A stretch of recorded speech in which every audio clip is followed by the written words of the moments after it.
Alright everyone, welcome back down to the shop. It is Friday night, probably, I don't know, 6:30, quarter 7. I'm just getting back to putting the car back together again. I already got done blasting everything out. There was nothing, there wasn't a passage that was blocked off. But I'm hoping everything is clean. Some of the things that I noticed was with the new kit, it's going to be kind of hard to see this stuff. That little teeny screen that had some crud on it, but you can still kind of see through it. This little dinky thing right here, hopefully it'll focus on it. The new one comes, the carb kit comes with a new one. So what I did is I already slid this down inside. And the secret to getting this little C-clip into this hole, see if I can point the right one.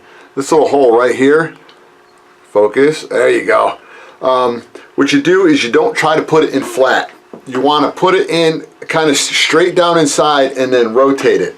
So what I did is once it was sitting down like that, I took a little screwdriver and then continued to rotate it from being sideways. Rotate it like this and then just be very careful. It just pops straight down inside.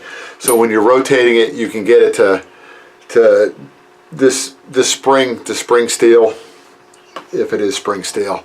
It's probably more like a mild steel.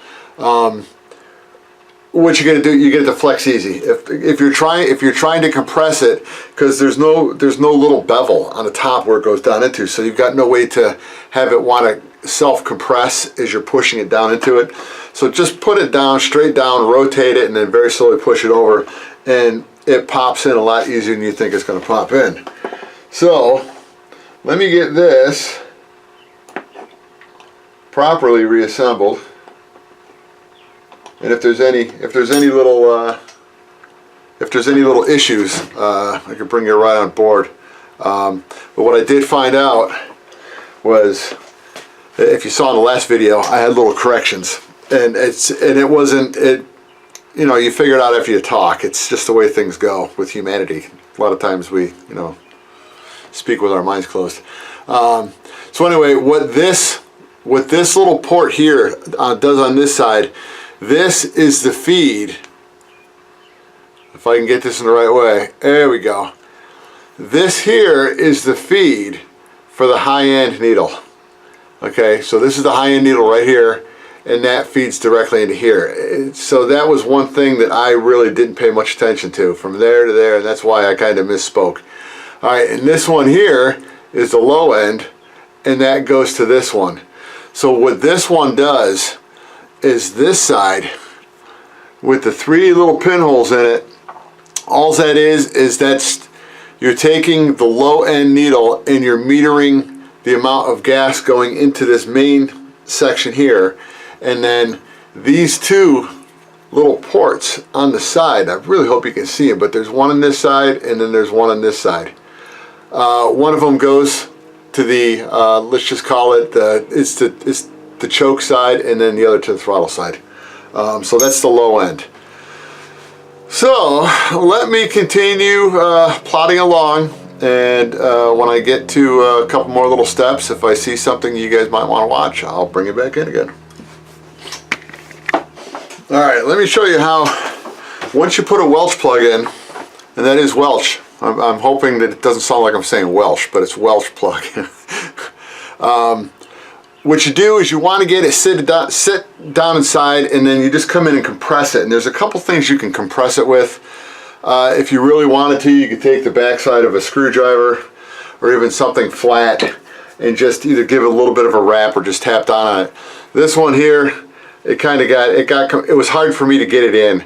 And so once I got it in there, all I did was just took this little, put on the backside and just gave a little bit of a tap. So that's why, kind of why it did get slightly compressed down, but it's still pushed up against the sides, so it's sealing.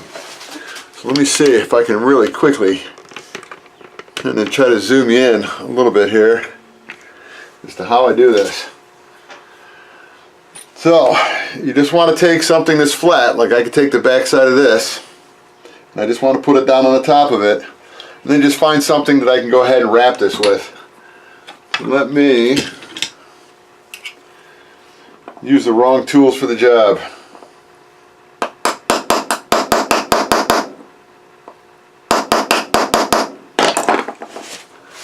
Alright, and you can see it's got a little bit of a dimple in the middle. That is now pressed in flat. So by compressing it down, it pushed it out. So that Welsh plug is in.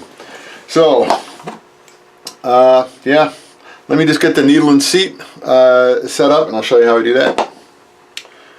Alright, and now for the needle and seat. The needle is a rod, and it's got a little conical tip on the top of it, and the seat actually has a conical recess the opposite. So this is called the needle, and that goes inside the seat. So that slides right down inside this little spot. Then what goes in next is the spring, and what this spring does is this allows the rocker, the lever, to return back to the closed position on the needle. So this part goes in with the little fork facing forward, and this is the rod that it pivots on, so you just want to make sure that it's properly offset about the same way it is inside the carb. And then you just slowly start pushing this down, making sure not to shoot that little spring, and then you got to go find it. Now these, I found out, go together a lot easier than the Walbros do. That spring has a tendency to want to go zipping across the room, where this is a little bit more controllable. So you just put that down inside, and that's how it works. So when it comes in, when it gets pressure pushing down on the top of the diaphragm, it pushes this down and then allows fuel to come in. So this is what's giving the pumping action up and down. So it works out very nicely. So then what goes on next from here, hopefully you can see it, is to the body of the carb goes the main gasket for it. So this goes down first, and you just use little line-up pins just to get everything set up properly. Then on top of this goes the diaphragm. So we just need to remember that the nub goes in to the forked end of the lever. Let's go ahead and slide this in, and then the same thing, it goes over the little pins. So now it can go up and down and do exactly what it's supposed to do. So that's all locked in, and then the little cover goes on next. And once you put the screws in, that part's done. Alright, now next for the pump cover. The pump cover doesn't have little pins. It's got little pins in here, and this is kind of how you want to get everything lined up. And what you've got to do is the gasket goes on first, which is the opposite of the other side. Because the other side, the gasket goes onto the body, and then the, whatever you want to call it, the diaphragm goes up on the top of it. Where this is the other way around. The diaphragm sits down on the carb body, and this sits on top of that. So it, once again, just like the other side, it's got the little alignment pins. You just got to make sure that you're carefully trying to figure out which way it goes. Alright, this must be the way. No, that's not the way. Let's try this. There we go. Alright, so that's the way this goes on, and then this part right here goes on top of it. So we just got to make sure we get the holes lined up the same exact way, which should be just like this. No, just like that. It is a little game you have to play. So that is how this goes together, and then this is just going to come on up on top. And if I can get this set up just the way I think it needs to be, it should be just like that, and then I just go ahead and screw everything down again. And then after that, it's just, you know what I forgot to put in? Let's back that up. I got to put the screen back in. It's a little sediment screen. It goes in this side, down inside this little pit. So let's see if a little Allen, I think this is a quarter. No, it's not a quarter, maybe an 1/8 inch Allen. It should fit nicely.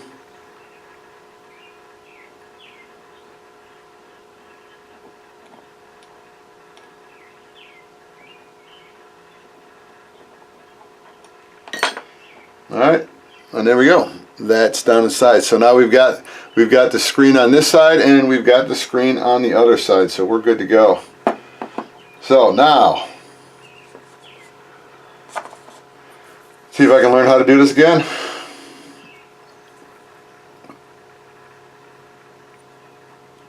That piece goes like that, and this piece goes like that. Maybe. No.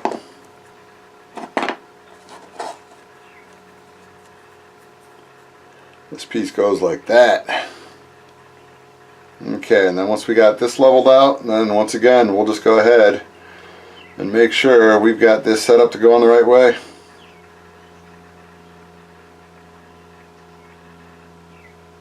And I think this is the way. And it is. Alright, so now it's ready to screw back together again. Alright, now the high and low end mixture screws. They're two different shapes. This one, it's got the thin little tip on it. This is the low end. And this, the short little fat stubby one, is the high end. Because you can see a little bit makes more adjustment on the high end, where a little bit doesn't make that much more of an adjustment on the low end. So the low end one is always the closest one. Sorry about that. The low end is always the closest one to the carb. So the way you always look at it is, if you laid the engine on its side so that the carb was facing up, the low end needle, the lower needle, is the one that's closer to the engine, and the high end one is the one that's farther away. So that's always the way you got to remember, is that the high end needle is farther away from the engine. So let's go ahead. I can get these started by hand, and I know for a fact that what they pretty much tell you to start at, they're pretty much about the same with I think sorry about that. I think with the Walbros, they try to get you to start about 1 1/4 turns out, both of them. With Tillotson, it's about 1 turn out per.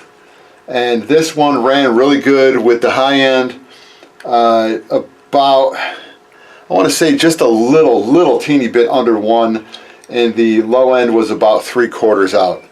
So what I'm going to do, just because it's the way you should start, I'm going to start these things 1 turn out. So right now the low end is closed, so as soon as it's closed, right now is when it bottoms out. I'll go ahead, and there's a 1/2 turn, there's 1 turn. The high end right now is closed, so there's a 1/2 turn, and there's 1 turn.